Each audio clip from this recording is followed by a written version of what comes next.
नमो हरिसन्तानम् नमो सिद्धाणं नमो आयरीयाणम् नमो अध्यायानम् नमो लोये सवसाहुनम्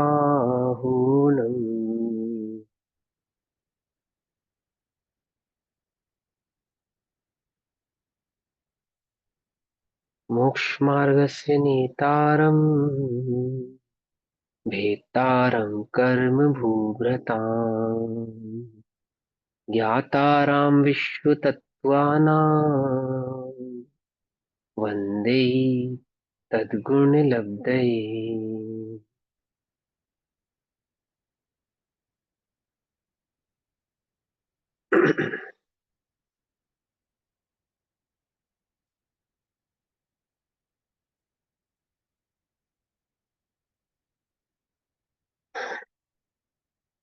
अपनी चर्चा का विषय चल रहा है कर्म।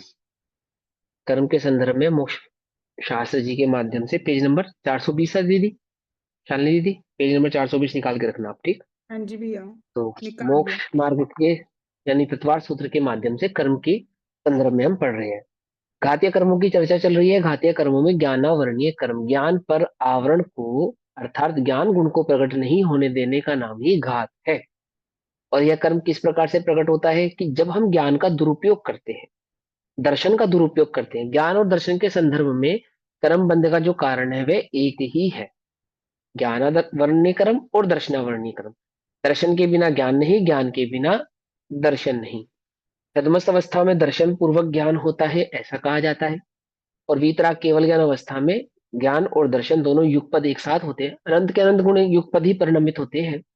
और ज्ञान दर्शन की मैत्री की अपेक्षा से सदमस्त अवस्था में होने वाला जो मतिशुद्ध ज्ञान दर्शनोपयोग पूर्वक ज्ञानोपयोग होता है, वह ज्ञान केवल ज्ञान अवस्था में युगपद यानी कि एक साथ ही वर्तता है।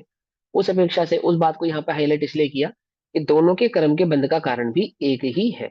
ज्ञान के बिना दर्शन नहीं, दर्शन के बिना ज्ञान नहीं। या दर्शन कहने का तात्पर्य देखना है, देखना। दर्शन का मतलब यहाँ पे श्रद्धा नहीं है। तो ज्ञानावरणीय और दर्शनावरणीय कर्म के बंध के कारणों में सबसे पहला कारण है प्रदोष। सर्दी का समय चल रहा है ना, अभी बच्चों के एग्जाम आएंगे दिसंबर एंड में। तो सुबह 4 बजे मम्मी ने उठाया, चलो उठो पढ़ना है। उठे 4 बजे, ठंड लग रही है, तो बढ़िया एकदम कैप पहन ली, कंबल ओढ़ लिया, पीछे बढ़िया सा तकिया लगा लिया और किताब खोल के बैठ गए। बोलो भैया, कितना याद होगा, कितना पढ़ पाएंगे? बोलो, है ना, अनुभूत है ना सबको? ये बात तो सबको अनुभूत होगी कि बढ़िया तकिया लगा के कंबल ओढ़ के बैठने पर, बहुत एकदम कोजी फीलिंग करने पर अच्छे से पढ़ाई होती नहीं। हो सकती? नहीं हो सकती। पढ़ाई कर रहे हैं, मोबाइल साथ में चला रहे हैं, बोलो कितना याद होगा? पढ़ाई कर रहे हैं, बार बार इंटरप्ट हो रहे हैं, फेसबुक इंस्टाग्राम या दोस्तों के साथ फोन पे चैटिंग कर रहे हैं, बोलो कितना याद होगा? कितना पढ़ पाओगे? नहीं पढ़ पाओगे। आप घर से निकलते हो, आपको घर पे कोई काम बताया जाता है, और अगर आपका ध्यान उस काम की तरफ ना होकर अपने मोबाइल या किसी और जगह पे होता है, तो वो बात कितनी देर आपको याद रहती है? बोलो, याद रहती है? नहीं रहती। क्यों नहीं रहती? क्योंकि जिस समय ज्ञान को, जिसे कॉल करना चाहिए, जिसे रिकॉर्ड करना चाहिए, जिसे सुनना चाहिए, उसकी तरफ ना होकर कहीं और था। मैं इसमें 3 उदाहरण दिए। पहला उदाहरण दिया अनादर का, कि यदि आप कंबल ओढ़ के बढ़िया कोजी कोजी होकर या मोबाइल चलाते हुए पढ़ाई स्टडी करते हैं, लौकिक स्टडी करते हैं, तो आपको वह लौकिक स्टडी का जो लाभ मिलना चाहिए वह प्राप्त होता नहीं है। कैसे पढ़ते हैं? पढ़ने का क्या नियम है कि शांत वातावरण हो, बढ़िया टेबल कुर्सी या जमीन पर, जैसे भी आपको सुविधा हो, बैठ के कमर रीढ़ की हड्डी सीधी रख के, और किताब को उचित दूरी पे रखा ऐसे पढ़ना चाहिए। मालूम है क्या है? ये सब आदर है बस, और कुछ नहीं। उस पढ़ाई के प्रति एक डिसिप्लिन है कि इस डिसिप्लिन के साथ आपको पढ़ाई करनी चाहिए। ऐसे ही जिनवाणी जब पढ़ी जाती है तो एक डिसिप्लिन मैनर में पढ़ी जाती है या समझी जाती है। ज्ञान का अनादर यानी कि जिसको तत्व ज्ञान का अनादर कहा जा रहा है, तत्व ज्ञानियों का अनादर कहा जा रहा है, तत्व ज्ञान को बतलाने वालों का अनादर कहा जा रहा है, वो वास्तव में अनादर हमारे जीवन में प्रदोष नाम का जो दोष है वो हमारे जीवन में जो प्रकट होता है वो कैसे होता है? क्यों हमें पढ़ने पर भी समझ में नहीं आता? क्यों इतना नोट्स बनाने पर भी हम याद नहीं कर पाते? क्यों एक ही क्लास को बार बार रिकॉल सुनने पर भी हमें वो बात समझ में नहीं आती? क्यों नहीं आती? क्योंकि आप उसको आदर पूर्वक रुचि पूर्वक नहीं पढ़ रहे हो, नहीं सुन रहे हो। जिस चीज को आप आदर पूर्वक रुचि पूर्वक पढ़ते हो सुनते हो, समझे नहीं समझे, वो बात आपको पहली बार में ही याद हो जाती है।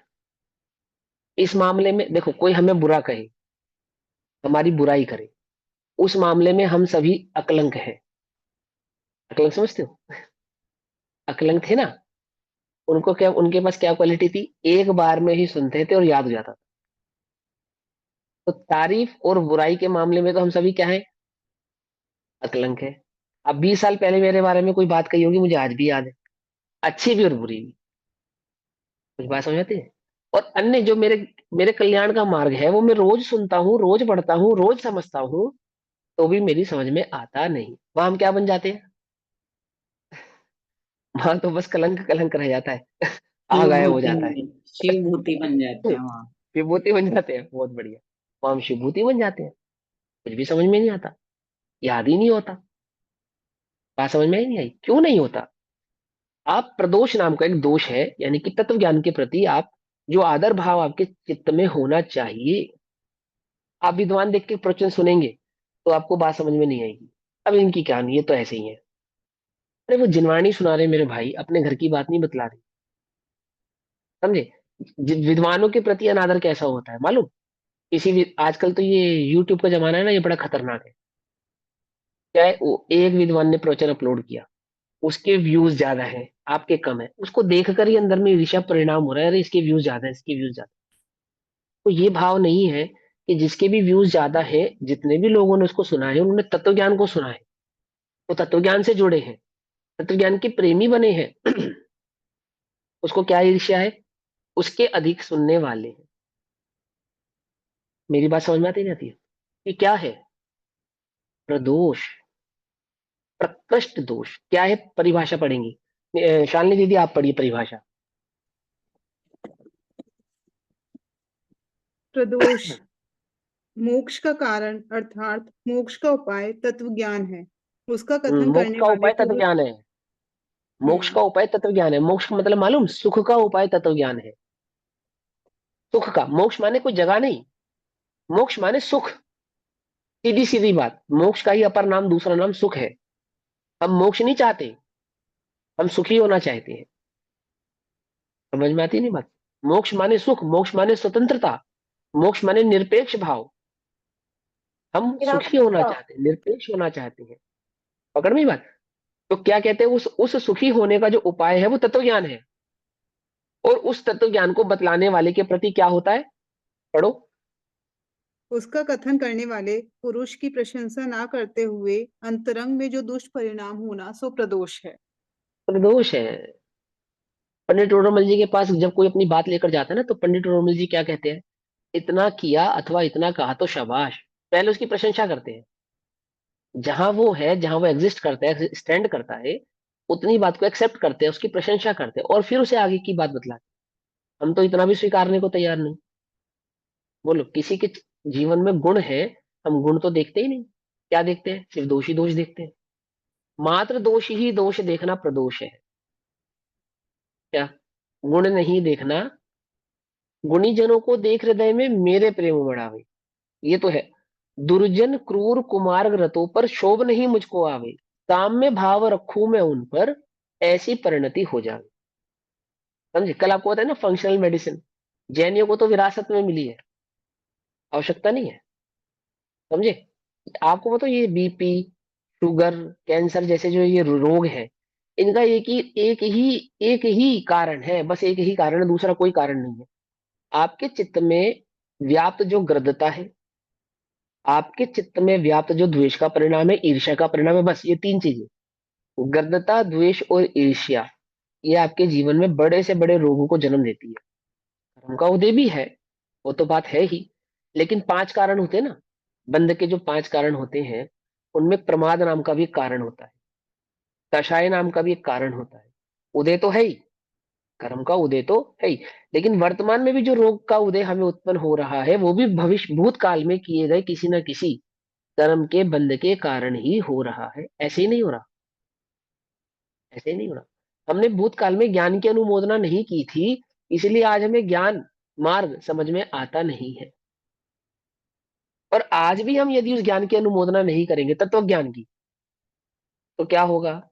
भविष्य में भी हमारे ज्ञान पर ज्ञानाघात, ज्ञानावरण, घात या कर्म, ज्ञान का दर्शन का क्या होगा? घात होगा। ये ज्ञान जो आत्मा को जानने के लिए मिला है, ये दर्शन जो आत्मा को समझने और देखने के लिए मिला है, अरूपी है, अपेक्षा से समझना, वह ज्ञानावरण और दर्शनावरण कर्म का बंध हमें निरंतर ही होता रहता है। कैसे पढ़ते हैं हम? ऑनलाइन कक्षा कैसे करते हैं? वीडियो ऑफ कर लेते हैं, कंबल में लेट के सुन रहे हैं आराम से। रिकॉर्डेड कक्षा कैसे सुनते हैं हम? प्रवचन कैसे सुनते हैं हम? समझे नहीं समझे? सो रहे हैं और प्रवचन सुन रहे हैं। तो ये नहीं कह रहा सोते हुए प्रवचन मत सुनो, लेट के प्रवचन मत सुनो, लेकिन आप ये नोटिस करो, कहीं लेट कर प्रवचन सुनना आपकी जीवन शैली तो नहीं बन गई? कहीं सोते सोते प्रवचन सुनना आपकी जीवन शैली तो नहीं बन गई? कहीं चाहे जैसे मर्जी बैठ के प्रवचन सुनना ये आपके जीवन का हिस्सा तो नहीं बन गया? कि सारे दिन में आपके पास 1 घंटा 45 मिनट भी ऐसे नहीं है कि आप बिल्कुल अच्छे से प्रॉपर वे में बैठ के किसी एक कक्षा को ध्यान से सुन सके? मैं मना नहीं कर रहा हूँ कि आप कोई काम करते करते या गाड़ी चलाते हुए अन्यथा प्रवचन मत सुनिए, मैं इस बात को डिनाई नहीं कर रहा हूँ। पर क्या 24 घंटे में 45 मिनट भी ऐसे नहीं है कि हम शांति से एकाग्र चित्त होकर सारे काम धंधों को छोड़कर अच्छे प्रॉपर वे में बैठ के आदर पूर्वक विनय पूर्वक कक्षा को सुन सके, समझ सके? बात समझ में आती है नहीं आती है? क्यों नहीं है हमारे जीवन शैली में वो बात? क्या ये जो सुविधा मिली थी वो प्रमादी होने के लिए मिली थी? क्या ये जो सुविधा मिली थी इसलिए मिली थी कि हम उसका अनादर कर सके? बोलो। जिस अंग का दुरुपयोग करते हो उस अंग में रोग उत्पन्न होता है। बहुत अधिक फोन सुनो, बहुत अधिक फोन का इस्तेमाल कान से करो, कान के रोग उत्पन्न होते हैं। बहुत अधिक फोन देखो, बहुत अधिक टीवी देखो, बहुत अधिक आंखों का दुरुपयोग करो, आंखों का रोग उत्पन्न होता है। देह का दुरुपयोग करो, देह में रोग उत्पन्न होता है। ओहो, ज्ञान का दुरुपयोग करते हो तो ज्ञान रोगी होता है, पंगु होता है। पंगु समझते हैं? हैं? जैसे पोलियो का मरीज होता है ना, अपंग, ज्ञान कैसा हो जाता है? अपंग हो जाता है। समझाने वाले हैं, अच्छे से समझाने वाले हैं, आपकी भाषा में समझाने वाले हैं, और समझ में आता नहीं। इस ज्ञान को अपंग किसने बनाया? किसने बनाया? किसी के आशीर्वाद, किसी की बद्दुआ से अपंग नहीं हुआ है। दिन रात सोचते रहते हैं, वो मेरा बुरा करना चाहता है, उसने मुझ में तंत्र कर दिया, उसने मंत्र कर दिया, उसने ऐसा कर दिया। अरे क्या कर रहे हो तुम? ये क्या कर रहे हो? क्या कुछ बात समझ में आती नहीं आती है? और सारा दिन क्या चलता रहता है ज्ञान का? टोटल डे ज्ञान का दुरुपयोग दुरुपयोग दुरुपयोग। उसको नीचा कैसे दिखा दे, उससे बड़े कैसे बन जाए, अपनी ईर्ष्या की पूर्ति कैसे कर ले, अपने भोगों की पूर्ति कैसे कर ले, भविष्य में किस प्रकार के हमें भोग मिले, मिले या नहीं मिले, मिले या नहीं मिले। पर वर्तमान में क्या कर रहा है? जैसे खेमचंद मुनिराज की कथा कहते हैं, वो तो खरबूजे खाने का विकल्प था। हमारे ज्ञान में कितने खरबूजे हो गए मालूम? पांचों इंद्रियों के खरबूजे, पांचों इंद्रियों के विषयों के खरबूजे हो गए पड़े इस ज्ञान में। क्या कहा? भविष्य में ऐसा देखूंगा, भविष्य में ऐसा सुनूंगा, भविष्य में ऐसा सूंघूंगा, भविष्य में ऐसा चखूंगा, और भविष्य में इस प्रकार का स्पर्शन इंद्रिय का भोग भोगूंगा। भूतकाल में इस प्रकार का स्पर्शन इंद्रिय का भोग भोगा था, भूतकाल में इस प्रकार से कर्णान इंद्रिय का सुख भोगा था, भूतकाल में इस प्रकार अन्य अन्य इंद्रियों का सुख भोगा था। और निरंतर ज्ञान में बस यही चले जा रहा है, चले जा रहा है, चले जा रहा है। क्या हो रहा है आपको मालूम? आपके ज्ञान का टोटली टोटल दुरुपयोग हो रहा है, वेस्ट हो रहा है, बिल्कुल वेस्ट। ये जो ज्ञान मुक्ति का मार्ग था, यही ज्ञान आवरण बंद का मार्ग हो गया। और मालूम, जब हाथ में हथकड़ी लगती है तो सिर्फ हाथ नहीं बंधता, क्या पूरा शरीर ही बंध जाता है? पकड़ में ही बात नहीं? पकड़ में हाथ में हथकड़ी लगने से हाथ की इंसल्ट होती है या हमारी इंसल्ट होती है? बोलो। हाथ में हथकड़ी लगने से हाथ बंधता है या हम बंधते हैं? ऐसे ही ज्ञान पर आवरण होने से मात्र ज्ञान बंधता है या आत्मा ही बंध जाता है? ज्ञान की इंसल्ट करते हैं तो ज्ञान की इंसल्ट होती है, हमारी इंसल्ट होती है, किसकी होती है? कुछ बात समझ में आती है ना? ज्ञानावरण दर्शनावरण, पहला दोष प्रदोष, दूसरे दोष का नाम पढ़ेंगे और उसकी परिभाषा पढ़ेंगे। पढ़िए दीदी। निन्नव। निर्णव, वस्तु स्वरूप के ज्ञान आदि का छिपाना, जानते हुए भी ऐसा कहना कि मैं नहीं जानता, सो निर्णव। हाँ, नी प्रत्यय इसके अंदर हनु धातु से बना है। नी, हनु, हनु माने उजागर नहीं करना, नी माने नहीं, नहीं, हनु यानी कि उजागर नहीं करना। क्या उजागर नहीं करना? मोक्ष के मार्ग को उजागर नहीं होने देना। अगर मैंने इसे पढ़ाया, इसे ट्रिक सिखाई, तो ये मुझसे अधिक ज्ञानी बन जाएगा। अगर मैंने इसे अर्थ बताया तो इसकी तो वाहवाही हो जाएगी, इसकी तो प्रशंसा हो जाएगी। अगर मैंने इसको पढ़ना सिखा दिया, इसका अर्थ निकालना सिखा दिया, इसका मर्म निकालना सिखा दिया, सारी दुनिया में तो ये पंडित हो जाएगा, हम तो मूर्ख रह जाएंगे। फिर हमारी स्पेशलिटी क्या रहेगी? इस भावना से किसी को ज्ञान नहीं देना, उसको ज्ञान प्रकट होने देने में बाधित हो करना, प्रकट नहीं होने देना। आपको मालूम है इसका अर्थ, इसका आंसर कहाँ मिलेगा, और फिर भी उसको नहीं बताना, छुपा लेना। अथवा भविष्य में जब मुझे मौका पड़ेगा तो मैं बताऊंगा, उसको बताने नहीं दूंगा। क्यों? समझ नहीं मेरी बात को? ये क्या है? निन्हव। निन्हव यानी कि मार्ग को छुपाने का प्रयास करना। पकड़ में बात? जब हम ज्ञान, ये क्या है? ज्ञान का दुरुपयोग, अच्छी बातों का आप छुपाव करते हैं। आपने सुनी होगी उसकी कथा। 22 क्षण के लिए पवन की, अंजना, पवन की मिसेज अंजना ने क्या किया था? जिनेंद्र पिछले भाव भगवान में को। जिनेंद्र भगवान के दर्शन प्रकट करने से रोका था, करने नहीं दिए थे। फिर क्या हुआ? बदले में उसको क्या फल मिला? कि 22 वर्ष तक उसको पवन से वियोग सहना पड़ा। समझे? ऐसे ही जब हम ज्ञान छुपाते हैं तो ज्ञान हमसे क्या हो जाता है? दूर हो जाता है। हमें याद किया हुआ भी हमारा क्या हो जाता है? विस्मृत हो जाता है। हम निन्नव मात्र ईर्ष्या भाव से नहीं है, प्रमाद से भी किसी को ना बताना। अब मुझे सोने दो, मैं नहीं बताता। अब इसको बताऊंगा तो पीछे पड़ जाएगा। समझना बड़े ध्यान से, है ना? कोई आपका समय खराब करता हो उसकी बात नहीं, लेकिन इस भावना से कि अपने 5 इंद्रिय के विषय भोगों की पुष्टि करनी है मुझे, इसीलिए मुझे इसे ज्ञान नहीं देना, अथवा मेरे ज्ञान देने से ये आगे बढ़ जाएगा, अथवा मेरा ज्ञान देने से ये भी अपने जीवन में किसी उपलब्धि को प्रकट ना कर ले, प्राप्त ना कर ले। इस भावना से जब हम उसे ज्ञान नहीं देते, कौन से ज्ञान की मुख्यता यहाँ पे मोक्ष मार्ग के ज्ञान की मुख्यता। लेकिन किसी भी प्रकार का ज्ञान जो जीव को कषाय की मंदता का कारण बने, है ना, ऐसा ज्ञान नहीं कि भैया नहीं हम उसको ज्ञान देते। क्या ज्ञान देते हैं? कि तेरी सास मुझे परेशान करती है, अल्लाह मैं तुझे ज्ञान देती हूँ। मैं निन्नव नहीं बनूंगी इस मामले में, है। मैं तुझे बताती हूँ कि उससे बदला कैसे लिया जाता है। ऐसे ज्ञान की भैया, बात नहीं कर रहे। भैया इसमें हाँ, लौकिक चीजों की भी बात आ सकती है, जैसे किसी से कोई चीज छिपाना। जैसे संजीव हम्म, जी गोदर की प्रवचन में आई थी एक बारी ये वाली बात हाँ, कि हाँ, हाँ, लौकिक में जैसे आपका बच्चा कोई चीज सीख रहा है और आपने दूसरे व्यक्ति से वो चीज छुपाई ताकि उसका बच्चा भी हाँ, आगे ना बढ़ जाए, तो ये भी हाँ, निम्न हाँ, नाम का ही दोष है। हाँ। मैं समझा रहा हूँ कि मूल निन्नव तो क्या है? मोक्ष के मार्ग को छुपाना। मूल निन्नव तो ये है, तत्व ज्ञान को छुपाना। ठीक है ना? और लोक में किसी की कषाय की मंदता का, वो ज्ञान किसी की कषाय की मंदता का कारण बनता हो, अथवा उसके वर्तमान की कषाय को मंद करने का कारण बनता हो, उसकी चिंता के निवारण का कारण बनता हो, बढ़ाने का नहीं, बढ़ाने का नहीं, निवारण का कारण। और मार्ग सम्यक हो, मिथ्या नहीं। तो दुखी है तो एक काम कर, फला बाबा के पास चला जा, झाड़ा लगवा ला। झाड़ू झाड़ा एक ही बात है। वो नहीं, उस ज्ञान की बात नहीं कर रहे हम। कुछ बात समझ में नहीं, कौन से ज्ञान की बात कर रहे हैं? जो सम्यक, सम्यक मार्ग हो।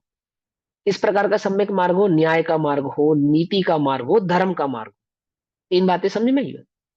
एक, धर्म का मार्ग, धर्म का मार्ग छुपाना, धर्म की बात छुपाना, नीति का मार्ग छुपाना, नीति की बात छुपाना, और न्याय का मार्ग छुपाना या न्याय की बात छुपाना। पकड़ में ही बात? इस प्रकार से जब हम किसी से छुपाते हैं तो क्या होता है, तब हमारे ज्ञान आवरण और दर्शन पर आवरण होता है। हमारा ज्ञान भी आवृत हो जाता है, हमारा दर्शन भी आवृत हो जाता है। उस आवृतता के कारण क्या होता है कि हमें फ्यूचर में, भविष्य में फिर ज्ञान और दर्शन की प्राप्ति नहीं होती। और दुरुपयोग करने के कारण क्या होता है, हम ऐसी गतियों में चले जाते हैं जहां हम अपने ज्ञान और दर्शन का उपयोग नहीं कर सकते, किसी काम का नहीं है हमारे लिए। है हमारे पास, जाएगा तो कहीं नहीं, क्योंकि गुण हमारा है, अभाव तो कभी उसका होगा नहीं। समझिए बात। लेकिन क्या होता है, जो प्रकट होने का भाव है, जो प्रकट होने का मार्ग है, जो केवल ज्ञान का कारण है, जो सुख का कारण है, जो सम्यक दर्शन का कारण है, जो निर्णय का कारण है, उन सभी कारणों से हम क्या हो जाते हैं, दूर हो जाते हैं। क्लास में भी बच्चे ईर्ष्या करते हैं ना, इसको, मुझे समझ में आ गया कोई सवाल, मैंने अपने मित्र को, सहपाठी को अगर यदि सिखा दिया तो क्या होगा, क्या होगा, आगे बढ़ जाएगा। ये सबसे बड़ी भूल है तुम्हारी। अब बच्चे तो है नहीं इस क्लास में, ये तो मैंने समझा था कि अगर तुम्हें ऐसा लगता हो कि हमारे पढ़ाने से हमारा मित्र आगे निकल जाएगा, तो ये सबसे बड़ी भूल है। टीचर, बच्चे, माता पिता सिखाते हैं अपने बच्चों को, तुझे आता था, तुझे क्या जरूरत थी उसे सिखाने की। चीटिंग कराना नहीं, एग्जाम में चीटिंग कराना नहीं, वहां तो निन्नवी बने रहना। लेकिन जब वो समझना तुमसे चाहे, जब समझने समझाने का समय हो, उस समय यदि तुम्हें कोई बात आती है और तुम उसको नहीं सिखाते हो, तो वह निन्नव है, निन्नव है। समझ में बात। अकलंग निकलंग इसीलिए मौन रह जाते कि हम पकड़े ना जाए। क्या लिखा था, सूत्र गलत लिखा था ना, बोर्ड पर सूत्र क्या लिखा था, दर्शन ज्ञान चारित्राणी मोक्ष मार्ग। और गुरुजी भी कंफ्यूज थे, इसका अर्थ सही नहीं बैठ रहा, तो शब्द के आगे सम्यक लगा दिया। किसने लगा दिया, अकलंग देव ने, निकलंग ने सम्यक लगा दिया। क्या थे, निन्नव नहीं थे ना, चित्त में ऐसा ऐसा द्वेष नहीं था कि इनको सिखाना नहीं या इनको बताना नहीं। उनको पता था इस सूत्र पूरा कैसे होगा, उन्होंने सूत्र पूरा कर दिया। अब वो बात ठीक है कि सूत्र पूरा करना उन्हीं की जान के बन पे आ बना, लेकिन छुपाने का परिणाम नहीं था। आचार्य देवो छुपाने का परिणाम रखते, सोचो, बड़ी मुश्किल से जिनवाणी लिखी उन्होंने, आप कल्पना नहीं कर सकते। और क्यों लिखी, कि जन जन तक पहुंच जाए, इसलिए थोड़ी कि लोग हमें याद रखें। कहाँ कहाँ उन्होंने, आचार्य कुंद कुंद देव ऐसा कहते हैं, वो तो कहते हैं केवली शुद्ध केवलियों से हमें प्राप्त हुआ है, हमारे गुरु परंपरा से हमें प्राप्त हुआ है, तो उसमें से जो हमें कुछ आता है कुछ कहते हैं, बस कुछ कहते हैं। वज्रदंत, वज्रदंत जंग का जीव मुनिराज के जंगल में, मुनिराज के समीप जाता है और कहता है कि महाराज साहब, आचार्य मुनि होते हैं, कि आप हमें ज्ञान, कुछ ज्ञान प्रदान कीजिए, मोक्ष का कुछ ज्ञान प्रदान कीजिए। तो वे मुनिराज क्या कहते हैं, धर्म कीर्ति नाम है उन मुनिराज का, कि भैया, उपदेश तो तीर्थंकर परमात्मा देते हैं, प्रवचन तो तीर्थंकर परमात्मा, मोक्ष का मार्ग तो वे उदित करते हैं। अथवा जो ज्ञानी ध्यानी श्री गुरु होते हैं, वे मोक्ष मार्ग बतलाने में समर्थ होते हैं। हम क्या जानते हैं, हम तो कुछ नहीं जानते। हमने तो अपने गुरुओं से जो जाना, जो सीखा है, उसमें से कुछ तुमको कहते हैं, ऐसा कहते हैं। और कह के कुछ समय बाद अंतर मौन मौन होते हैं, अंतर ध्यान होते हैं और केवल ज्ञान प्रकट कर लेते हैं। मैंने केवल ज्ञान प्रकट करने से कुछ समय पूर्व वे मुनिराज क्या कहते हैं, हम उपदेश देने वाले कौन है, हम तुम्हें क्या बतलाएंगे, बतलाने वाले तो श्री गुरु है। बात समझ में नहीं आई। बतलाया भी, इतना ज्ञान भी है, लेकिन उस ज्ञान के प्रति क्या है, मान नहीं। इसको बतला देंगे तो इसका मोक्ष मार्ग प्रशस्त हो जाएगा, ऐसा नहीं, ऐसा नहीं, छुपाते नहीं। क्या है वे, जो छुपाते हैं वे निन्नव है, जो अपने ज्ञान को लोक में न्याय नीति और धर्म के मार्ग को जो छुपाते हैं, इस भावना से छुपाते हैं कि ये आगे ना बढ़ जाए, इस भावना से छुपाते हैं कि इसका दुख दूर ना हो जाए, इस भावना से छुपाते हैं कि इसकी कषाय मंद ना हो जाए। जो सही बात होती है वो तो छुपा लेते हैं, उसको घुमा फिरा के कहते हैं, ताकि उसकी कषाय और बढ़ गई, जिसको ना लगाना बुझाना, लगाई बुझाई समझते हो, जो सुना था उसको किसी और वे में कहना। और कभी कभी हम जिस वे में सुना था उसी वे में भी कह देते हैं, क्योंकि हमें पता है इसी वे में कहने से आग और भड़केगी। कोई बात समझ में नहीं। वहां तो छुपाते नहीं, किसी की बुराई सुने वो तो छुपाते नहीं, लेकिन धर्म की बात छुपा लेते हैं, आगे बढ़ने की बात छुपा लेते हैं, नीति का मार्ग छुपा लेते हैं, न्याय का मार्ग छुपा लेते हैं।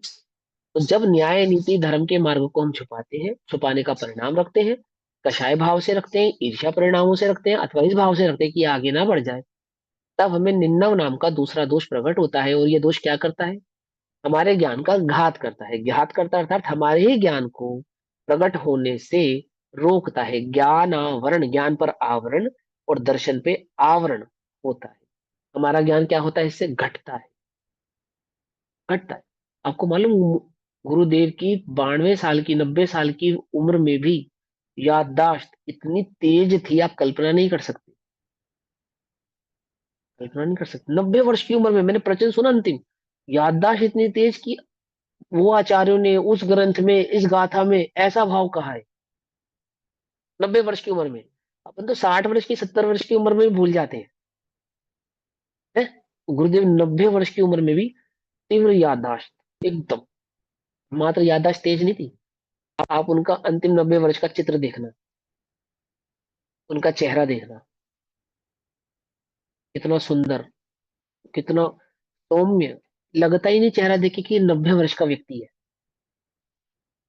क्यों? क्योंकि अंतरंग में प्रसन्नता थी ना, अंतरंग में वो प्रसन्नता बाहर दिख रही थी। कभी मायाचारी चित्त में नहीं रखी ना, चेहरे पे दिख रही थी।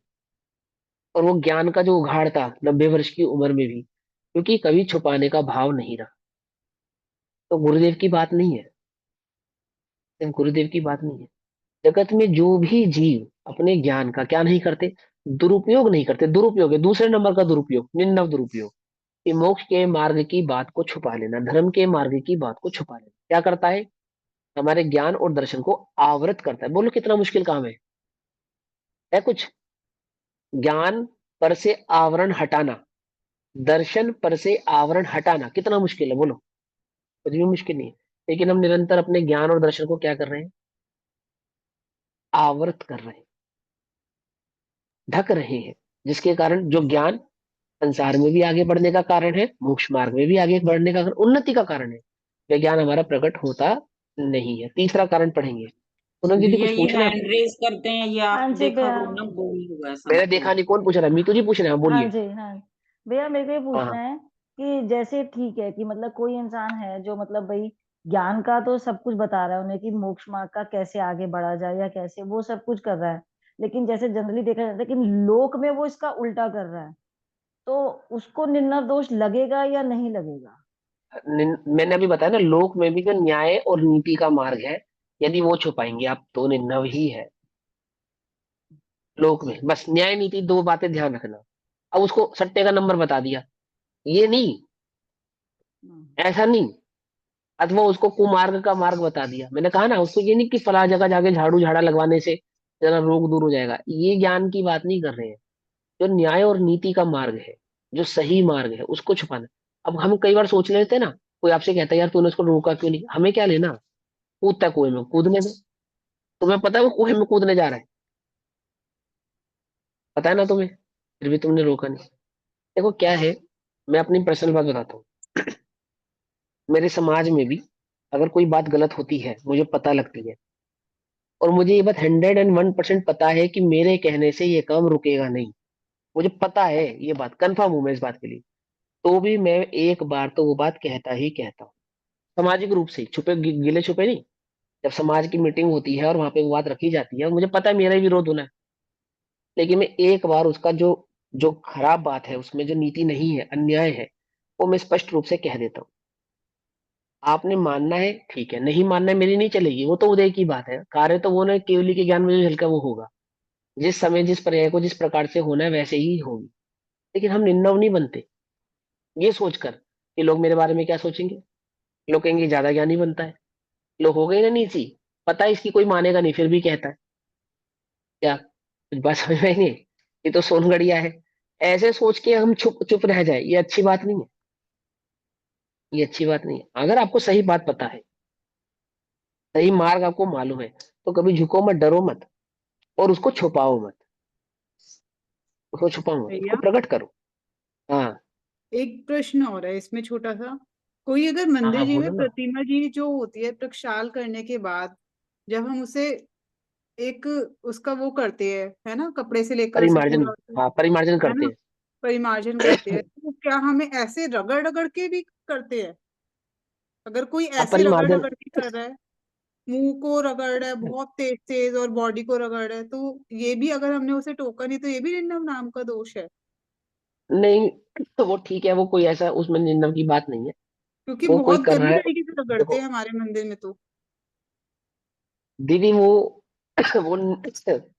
अकेले में समझा दो आराम से वो बात, तो क्योंकि एक पर्टिकुलर इंसान है ना, पूरा समाज उसमें इंक्लूड नहीं है ना, ठीक है ना। पूरा समाज तो उसमें इंक्लूड नहीं है, एक पर्टिकुलर इंसान है। सॉफ्टली पोलाइटली अच्छे से अपने भाव व्यक्त कर दो, समझ में आता है तो ठीक है, नहीं तो कोई बात नहीं, ठीक है ना। लेकिन आप ये सोचो कि वो व्यक्ति जो इस प्रकार से कर रहा है हमारे घर में, हम अपने बच्चे को प्रक्षाल करना सिखा रहे हैं, नहीं सिखा रहे? उस प्रक्षाल करते समय भगवान का किस प्रकार से आदर और विनय होना चाहिए, वो ज्ञान हम उसको दे रहे हैं या नहीं दे रहे हैं? समझे, नया बीजारोपण कर रहे हैं या नहीं कर रहे हैं? सही बीजारोपण करते चले जाओ आप, जितने भी गलत है ना वो सब अपने आप डिनाई हो जाएंगे, उसकी टेंशन मत लो आप। बात समझ नहीं, सही सही सही मार्ग आप उसको उन्नत करते चले जाओ। देखो, अ, आप लोगों ने सुनी है नैतिक शिक्षण शिविर में, वीतराग सर्वज्ञ ही तंकर भविजन की अब पूर्ववास, ज्ञान भानु का उदय करो मम मिथ्या तम का होए विनाश। ये सुनी है स्तुति, अरिहंत स्तुति है ना, उसमें एक लाइन आती है, दूर भगावे बुरी रीतियां सुखद रीति का करे प्रचार। आती है एक लाइन, मतलब क्या है ये? दूर भगावे बुरी रीतियां और सुखद रीति का करे प्रचार। सुखद रीति यानी कि धर्म की रीति, न्याय की रीति, मोक्ष मार्ग की नीति, इसका प्रचार करना चाहिए, इसको प्रस्तुत करना चाहिए, इसको प्रकट करना चाहिए। कैसे होती है? अंतरंग में स्वयं में भी प्रकट करनी चाहिए, और कहीं दूसरे में प्रकट करने का मौका मिले तो रुकना नहीं चाहिए। मोक्ष, रत्नाकरण श्रावकाचार्य जी ने, सदाशिवदास जी ने लिखा, जो दो अक्षर का ज्ञान दे है ताकि केवल ज्ञान होए है। क्या कहा? दो अक्षर का ज्ञान देने वाले को क्या प्रकट होता है? केवल ज्ञान प्रकट होता है, ऐसा लिखा उन्होंने। तो क्या नहीं होना चाहिए हमें न्याय नीति के मार्ग में? निर्णव नहीं होना चाहिए। कोई आगे बढ़ता हो उसको ज्ञान अवश्य ही देना चाहिए। ज्ञान को क्या नहीं करना चाहिए? छुपाना नहीं चाहिए। समझ में आई बात? दूसरे नंबर का दोष, ज्ञान छुपाने से क्या होता है? ज्ञानावर्ण्य और दक्षिणावर्ण्य का घात बंद होता है। पता है, बंद। अभी सुनो, ज्ञान के उपकरण को छुपाने से भी दर्शनावर्णी और ज्ञानावर्णी बंद होता है। आप कोई शास्त्र पढ़ते हैं, आप उसको सिर्फ इसीलिए छुपा के रख देते हैं कि कोई और ना पढ़ ले, कोई और निकाल के ना ले जाए। मुझे डेली पढ़ना होता है, इधर उधर रहता है, मुझे मिलता नहीं। तो आपने क्या करा, मंदिर में उस शास्त्र को ऐसी जगह रखा कि मुझे तो मिले, अन्य को ना मिले। सही करा आपने। सोचो, विचार कर कर देखो, पूजन की पुस्तकों को इस प्रकार से छुपा के रखना कि मुझे तो मिल जाए, अन्य को ना मिल पाए। आपको मालूम क्या है ये? हमें लगता ही नहीं है कि ये दोष है। ज्ञान छुपाना, ज्ञान के उपकरण को छुपाना, ज्ञान बतलाने वाले को छुपलाना। क्या भैया बोलो, आज तुम तो बड़े इंटेलिजेंट होते जा रहे हो, किसकी कक्षा सुनते हो? इसको ना बता दे, नहीं तो ये भी इंटेलिजेंट हो जाएगा।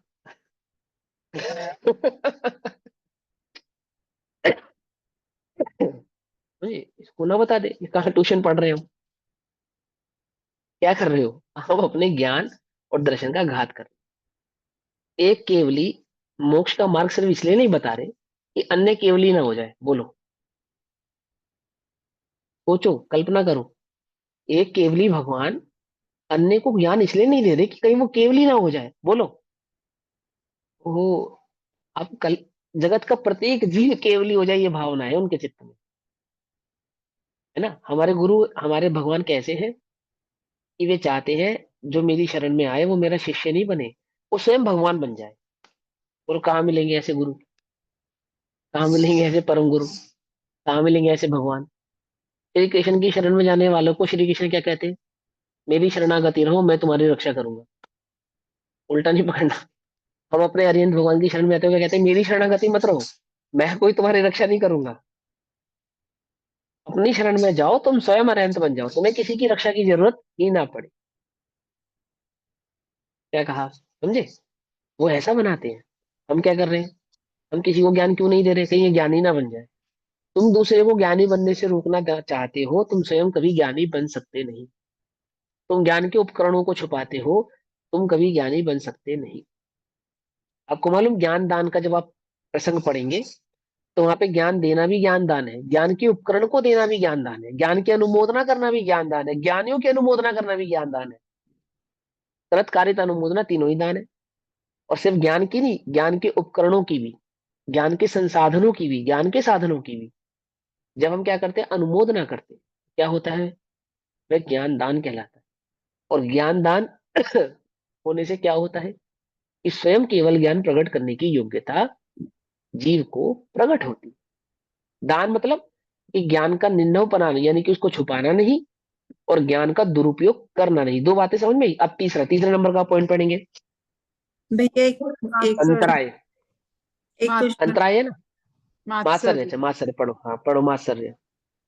भैया एक बात पूछनी थी। हाँ हाँ हाँ हाँ, बोल पूछे दीदी। जैसे आपने अभी बताया कि ज्ञान के उपकरण को भी छुपाना है ना, तो जैसे यदि हमने मंदिर जी के कुछ शास्त्र जी मतलब जिनवाणी, जो पूजन पाठ प्रदीप, उसको मैंने खूब अच्छे से करके और कार्टन में करके रखे, क्योंकि एक निकालते थे एक गिरती थी, तो इसलिए हाँ अच्छे से, इसलिए कि इसकी एविडेंस ना हो, तो वो भी छुपाना हाँ। हो जाएगा कोई? नहीं वो नहीं, तो नहीं अच्छे होगा ना? से रखना, इस भावना से रखना कि मुझे ही मिले अन्य को ना मिले, उसे छुपाना कहा। हाँ बस हाँ बस बस सिंपल सी बात है ना, उसमें आप अच्छे से रख रहे हो, उसको मेंटेन करके रख रहे हो, उसकी बात नहीं कर रहे। हाँ। इस भावना से रखना कि मुझे तो मिल जाए, क्योंकि अच्छा। मुझे डेली पढ़नी है, अन्य को ना मिल जाए। कोई अन्य उठा लेगा तो मुझे नहीं मिलेगी। कुछ बात समझ में नहीं, समझ में, ऐसा नहीं करना, ऐसा नहीं करना, उसकी बात कही आगे। वेगा वैसे ना तो बहुत भैया सारे हमारे पॉइंट है। मंदिर में होता है, हमारे मंदिर में आध्यात्मिक पुष्पांजलि को ऐसे छुपा के रखा जाता है, और हमारे मुमुक्षु परिवार के और प्रतियां लाओ आध्यात्मिक ना, पुष्पांजलि। और प्रतियां ले आओ ना। उसकी इतनी प्रतियां लाओ कि उसको छुपाना ही ना पड़े, सबको मिले, सब पढ़े। चलो आगे पढ़ो, आगे मास्टर पढ़ो। मात्सर्य, वस्तु स्वरूप के जानते हुए भी यह विचार कर किसी को ना पढ़ाना कि यदि मैं इसे कहूंगा तो यह पंडित हो जाएगा। हाँ, सो मात्सर्य मात्सर्य। और निन्नव, निन्नव में ज्ञान छुपाना। और मात्सर्य में बस ये कि उस छुपाने के प्रति जो ईर्ष्या का परिणाम है वो तीव्र होना, बस इतनी सी बात। कि मैं गादी का विद्वान बना रहा हूँ, अन्य कोई गादी का विद्वान ना बन जाए, अथवा जो भी विद्वान बने वो मेरी शरणागति, मेरे अंडर ही रहे। जैसे लोक में क्या कहावत है, आपने सुनी होगी कहावत, कि बिल्ली ने शेर को सब कुछ सिखाया पर पेड़ पे चढ़ना नहीं सिखाया। सुनी कहावत है ना, हिंदी में एक बहुत प्रसिद्ध कहावत है। ऐसे ही कि हमने उसे पंडित बनने का मार्ग तो दिया, पर ऐसा मार्ग नहीं दिया कि ये हमारा भी गुरु हो जाए। एक बात समझ ना ध्यान से। भैया ये म्यूट कर दो, है ना, थोड़ी सी डिस्टरबेंस होती है। ऐसा मार्ग नहीं दिया कि ये भी पंडित हो जाए। देखो, आप शास्त्रों में कथा पढ़ना, आचार्य आचार्य ही है और साधु केवली हो गए। क्या कहा, आचार्य भगवान आचार्य ही है संघ में, और उन्हीं के संघ में संघस्थ जो साधु हैं, छोटे साधु, वो केवली हो गए। अब आचार्य को टेंशन हो गई, अरे यार ये हमसे पहले केवली हो गए। सोचो, तो इनको ज्यादा मत पढ़ाओ, एक आधा केवली और हो गए तो हमारी इंसल्ट हो जाएगी कि आचार्य तो केवली हुए नहीं और साधु केवली हुए जा रहे हैं। सोचो जरा, कल्पना तो करो, कल्पना तो करो। ऐसा नहीं। जगत में कौन से शिक्षक फेमस है मालूम आपको? इस लोक में जो टीचर टीचर शिक्षक फेमस कौन है? जिनके पढ़ाए हुए सब्जेक्ट के स्टूडेंट उस सब्जेक्ट के महारथी पोस्ट पे पहुंच गए। आईएएस को पढ़ाने वाले आईएएस बन गए, आईपीएस पढ़ाने वाले आईपीएस बन गए, सीए पढ़ाने वाले सीए टॉपर हो गए। वो शिक्षक कैसे हैं, जगत में फेमस है, उत्तम। अब वो शिक्षक ये सोचकर किसी को आईपीएस आईएएस या सीए सीएस ना कराए कि लोग क्या कहेंगे, मैं तो टीचर ही रह गया, और ये सीए बन गया, मैं सीए नहीं बन पाया, ये बन गया, अथवा मैं आईपीएस नहीं बन पाया, मेरा स्टूडेंट बन गया। ऐसा सोच के कोई टीचर पढ़ाएगा तो बोलो वो टीचर क्या लोक में प्रसिद्ध हो पाएगा? कभी भी नहीं हो पाएगा, कभी भी नहीं हो पाएगा ना। ऐसे ही मात्सर्य के परिणाम में किसी को सिर्फ इस वजह से ज्ञान ना देना कि ये मेरे से बड़ा पंडित ना हो जाए, लोक में मेरी पूछ कम हो जाए और इसकी अधिक ना हो जाए। कुछ बात समझिए, तो ये मेरे से इतना अधिक आगे ना निकल, इस ईर्ष्या परिणाम से, वही निंदा के परिणाम में जो ईर्ष्या का परिणाम तीव्र हो जाता है, वो मात्सर्य। और देखो सिंपल सी बात ध्यान रखना, हमें क्या करना है, ज्ञान और दर्शन के आवरण को हटाना है। और गजब की बात यह है, सबसे बड़ी बात यह है ज्ञान जो मेरी निधि है, मेरा गुण है, ये जो मुझे प्रकट नहीं हो रहा है, ये मुझे दुख रूप लगता नहीं है। ये सबसे बड़ा घात है। क्या कहा? ज्ञानावरणीय और दर्शनावरणीय जो घातिया कर्म है, इसके आवरण का सबसे मूल कारण तो यही है कि ज्ञान स्वरूपी मैं आत्मा हूं और मुझे ज्ञान की प्राप्ति नहीं हो रही है। इसके अंतर में कोई वेदना ही नहीं है, अंतर में इसका कोई दुख ही नहीं है।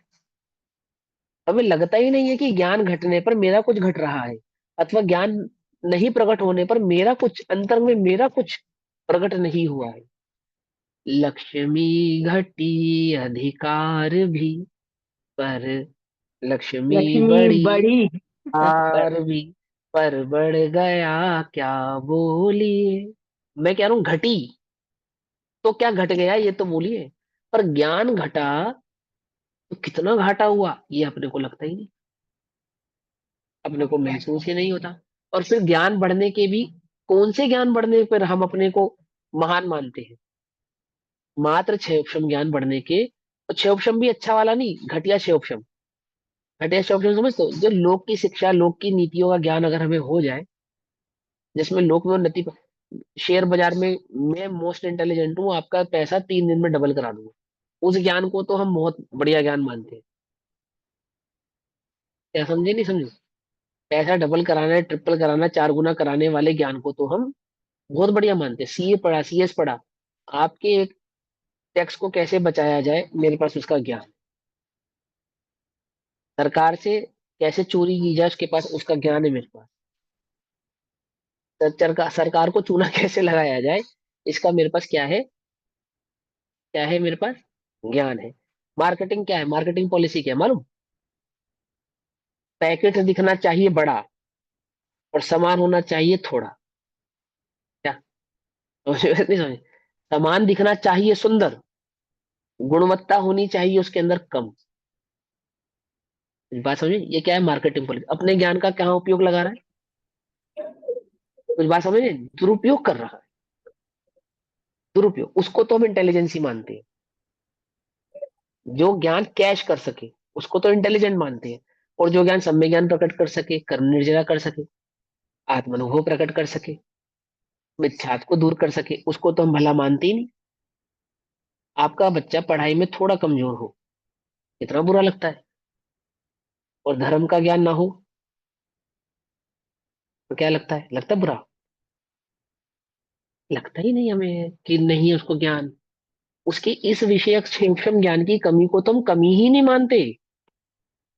लौकिक शिक्षण में कमी है उसको तो कमी मानते हैं, है? और धर्म के मार्ग में जो ज्ञान में कमी है, धर्म क्षेत्र के ज्ञान में जो कमी है, उसको हम कमी ही नहीं मानते। आपका बच्चा धर्म की आधी आधी आधी अधूरी कचरी बातें कहाँ से सीख कर आता है मालूम?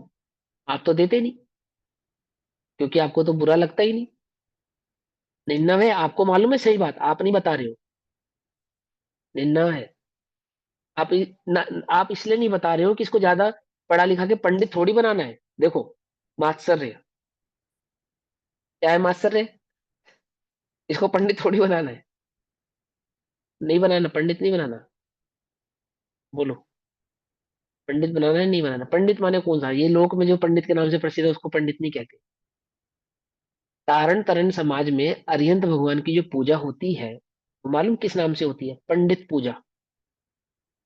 अरिहंत पूजा का दूसरा नाम है पंडित पूजा। पंडित किसे कहा? अरिहंतों को पंडित कहा जाता है, महापंडित। जिस जीवन के अंत में मरण कर कर अनंत अवस्था प्रकट होती है, उस मरण को पंडित मरण कहा जाता है, पंडित पंडित मरण कहा जाता है। पकड़ में ही नहीं, पकड़ में? हमें क्या नहीं बनाना अपने बच्चों को?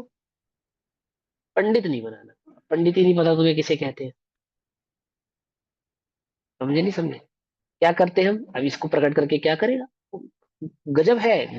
जो घात कर रहा है वो तो हमें घातिया लगता ही नहीं। हमें महसूस ही नहीं होता कि मुझे जिनवाणी समझ में नहीं आ रही है, ये मेरा घात हो रहा है। मुझे धर्म का मार्ग समझ में नहीं आ रहा है तो ये मेरा घात हो रहा है, ऐसा लगता ही नहीं।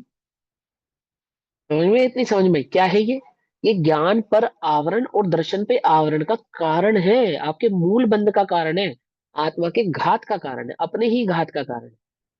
और हम अपना ही घात कर रहे हैं, हमें महसूस ही वो था नहीं। तीव्र ईर्ष्या परिणाम के साथ ज्ञान के मार्ग को इसलिए छुपा लेना कि ये कहीं मोस्ट इंटेलिजेंट या मेरे से अधिक पंडित ना हो जाए, आचार्य ना हो जाए, आदि आदि ना हो जाए। तो क्या कहते हैं, वे मात्सर्य नाम का दोष है। अब अगला दोष पढ़ेंगे, अंतराय नाम का दोष। अंतराय, यथार्थ ज्ञान की प्राप्ति में विघ्न करना सो अंतराय है। यथार्थ ज्ञान की प्राप्ति में विघ्न करना। कोई ज्ञान प्रकट करने की कोशिश करता हूँ, उसमें विघ्न करना। आपका बच्चा कहे मम्मी मुझे शास्त्री करनी है, आप उसमें विघ्न डालो। शास्त्री पर पढ़ के क्या करेगा? उसमें कौन सा तेरा भला हो जाने वाला है? उसमें तू क्या पा जाने वाला है? उससे तेरा क्या क्या होगा, हासिल क्या होगा, आदि आदि आदि आदि। अथवा कोई शास्त्र पढ़ने बैठता हो, स्वाध्याय करने बैठता हो, उसको बीच में डिस्टर्ब करना, उसी समय शोर मचाना, ऊंचा ऊंचा बोलना। आपके बगल में कोई स्वाध्याय कर रहा है और आप तेज तेज पूजा पढ़ रहे हैं। आपके बगल में कोई पूजा पढ़ रहा है और आप तेज तेज स्वाध्याय कर रहे हैं। स्वाध्याय के स्थानों पर पूजा करना, पूजा के स्थानों पर स्वाध्याय करना अंतराय है, ध्यान रखना। आपको मालूम, स्वाध्याय में एक अकाल नाम का दोष होता है, अकाल।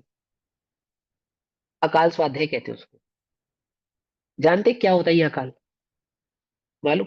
पहले मुझे लगता था, कार्मिक मैं स्वाध्याय अपना ना करना। पर्सनल, हाँ मैं ये समझता था, पहले मुझे लगता था, मैं अपनी बताता हूँ। ये जो अकाल है, स्वाध्याय का अकाल, ये सब बेकार वक्त की बातें हैं, बिल्कुल मूर्ख बनाने वाली बातें हैं। और स्वाध्याय का तो कोई निश्चित काल नहीं होता है। जब आपका दिल करो करे तब स्वाध्याय कर लो आप। जब आपका मन करे तब स्वाध्याय कर लो। उसको अकाल, स्वाध्याय का अकाल बनाने की आवश्यकता क्या है? स्वाध्याय तो कभी भी कर लेना चाहिए। और ये बात लॉजिकल भी लगती है कि स्वाध्याय को किसी काल में क्यों बांधना। लेकिन जब मुझे संघ में रहने का मौका मिला, संघ के समीप रहने का मौका मिला, और एक संघ की बात नहीं कर रहा मैं, चारों ही संप्रदाय के संघों में रहने का, देखने का, निरीक्षण करने का मुझे मौका मिला। किसी भी कारण से मिला, पढ़ने अथवा पढ़ाने के माध्यम से। तब मैंने जाना, एक अकाल नाम के स्वाध्याय का तो बहुत बड़ा रोल है। जो काल ध्यान का है, उस काल में आप स्वाध्याय करेंगे तो ध्यान कब करेंगे? जो काल प्रतिक्रमण का है, उस प्रतिक्रमण के काल में आप स्वाध्याय करेंगे तो प्रतिक्रमण कब करेंगे? बोलो, मेरी बात समझ में नहीं आ रही है? आप इसलिए प्रतिक्रमण नहीं कर रहे, अथवा आप प्रतिक्रमण से बचने के लिए स्वाध्याय कर रहे हैं। और ये तो प्रतिक्रमण की बात नहीं, हम गुरुजी के पास रहते थे ना, तो कुछ भाई ऐसे भी बच्चे हैं, नए नए बच्चे आते हैं, छोटे भी उम्र के होते हैं, नई नई समझ होती है। तो शाम के सब कामों से निपटने के टाइम पे बर्तन मांजने का समय आता था, बर्तन मांजने।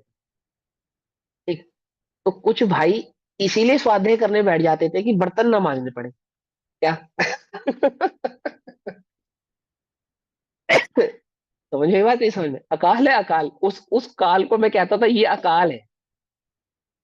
अरे तुम्हें मालूम है ये तुम्हारा काम है, तुम्हें करना है, अब तुम ये काम नहीं करोगे क्योंकि तुम काम से बचना चाहते थे, इसलिए तुमने वो साध्य पकड़ लिया। कुछ बात समझे? ऐसी संघ में एक व्यवस्था होती है, उस व्यवस्था से बचने के नाम पर अगर आप स्वाध्याय करते हैं, अकाल है। ऐसे ही आपको अब हमें ग्रस्त अवस्था में कैसे समझना चाहिए? जो पूजन के स्थान निश्चित हुए हैं, यदि आप वहां स्वाध्याय करने बैठते हैं और आपको डिस्टरबेंस हो रही है, तो आपके अंतराय का कारण वो नहीं, आप स्वयं है। आपको मालूम होना चाहिए ये स्वाध्याय का स्थान नहीं है। अथवा पूजन कर रही हैं तो आपको मालूम होना चाहिए कि पूजन का स्थान नहीं। जो शांति या मौन के स्थान है, वहां पे शांति और मौन रखना, वहां पे शोर मचाना क्या है? अंतराय है। जहां पे शोर मचाने का स्थान है, वहां पे शांति की उम्मीद रखना, वो स्वयं के लिए अंतराय है। वो मुनिराज ग्रस्त अवस्थाओं को छोड़कर, शहरों को छोड़कर, नगरों को छोड़कर, ग्राम को छोड़कर जंगल में क्यों जाते हैं? वो आपसे ये कहते हैं, भैया चलो सारे नगर वासियों को ऐलान करा दो कि वो शांत रहे, मुनिराज ध्यान करने बैठेंगे। ऐसा ऐलान कराते हैं? वो करा सकते हैं। चक्रवर्ती भी झुक रहे हैं जिनके चरणों में, राजा भी झुक रहे हैं। राजा सुन, सारे नगर में ऐलान करा दे, इतने बजे से इतने बजे तक मैं ध्यान करूंगा, कोई शोर ना मचाए। वे स्वयं कहाँ चले जाते हैं? जंगलों में चले जाते हैं। समझो ध्यान से, सीखो मुनिराजों से।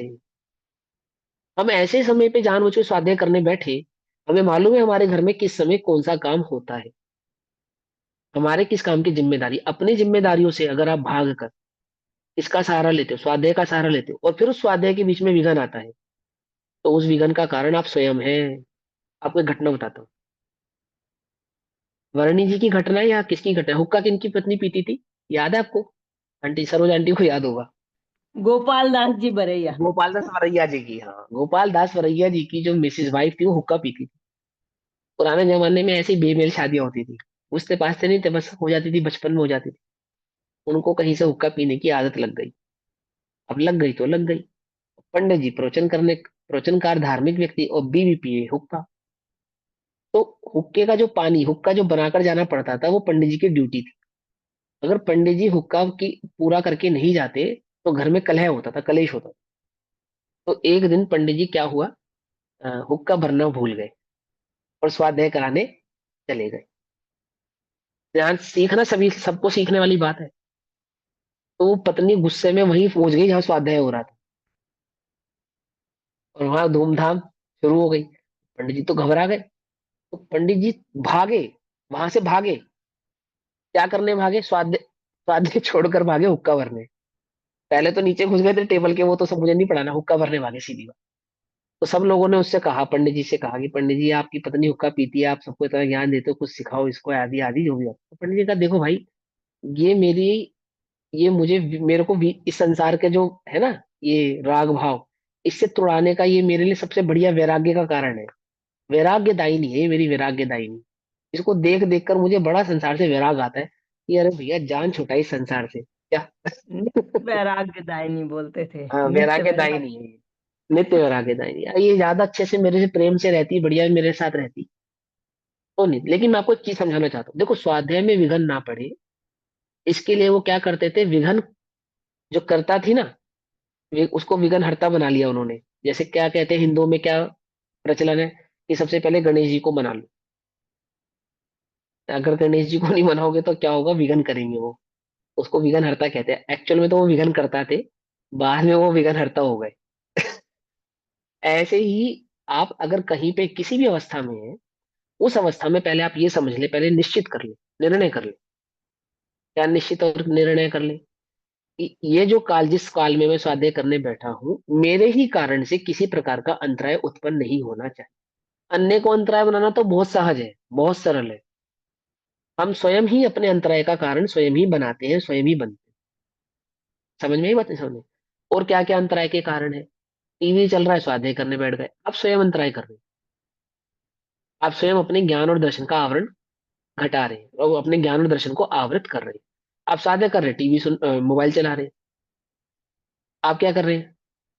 अब बाहर लिखा है, प्रवचन खुल के बाहर लिखा है, कृपया अपना मोबाइल स्विच ऑफ कर कर ही अंदर प्रवेश करें। आप नहीं कर रहे हैं। ये आप औरों के लिए अंतराय प्रकट कर रहे हैं। क्लास चल रही शांति से, सबको समझ में आ रहा है, आप बीच में इंटरप्ट कर रहे हैं।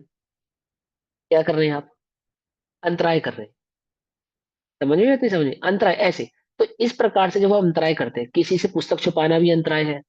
बचपन में हम क्या करते थे, बहन पढ़ती थी तो लाइट बंद कर देते थे, अंतराय है। कोई पढ़ता हो उसको पढ़ाई में डिस्टर्बेंस क्रिएट करना, ठीक है ना? और जानबूझ के ऐसे काल में बैठना कि डिस्टरबेंस क्रिएट हो। समझे नहीं समझे? ये सब क्या कहलाता है? ये सब अंतराय कहलाता है। ये किसका कारण है? ज्ञान पर आवरण और दर्शन पे आवरण का कारण। हमें बचना चाहिए, इन चीजों से बचना चाहिए जो अंतराय के कारण है, उनसे हमें बचना चाहिए। मैंने आपको ध्यान से समझाना इस बात को। हम जानबूझ के हम ऐसे स्थान पे बैठे जहाँ होनी पूजा है, और हम स्वाध्याय करने बैठे, और फिर हम अंदर ही अंदर क्या सोच रहे हैं, ये धीरे नहीं बोल सकते, धीरे। अरे धीरे क्यों बोले, वो धीरे बोलने का स्थान नहीं है। तुम ऐसे स्थान पर जाओ जहाँ धीरे, जहाँ वो जो स्थान बनाया ही धीरे बोलने के लिए था। समझे ना? अथवा वो काल नहीं है, वो काल नहीं है कि वहां पे धीरे बोला जाए। अब शाम के वक्त गंगा के घाट पे आरती होती है बड़े ढोल मजीरे के साथ। आप पहुंच गए समय सारजी लेकर कि हम यहाँ बैठ के स्वाध्याय करेंगे गंगा के घाट पे शाम के वक्त। बोलो, तो कौन अंतराय कर रहा है आपके स्वाध्याय में? अंतराय कौन कर रहा है? आप स्वयं कर रहे हैं, अन्य नहीं कर रहा है। लेकिन हमें लगता ही नहीं कि हम अपने अपने ज्ञान में अंतराय हम स्वयं डाल रहे हैं। हमें ये महसूस नहीं होता। हमें क्या लगता है, अंतराय बाहर से आता है। क्या लगता है हमें? अंतराय कहाँ से आता है? बाहर से आता है। बाहर से नहीं आता है।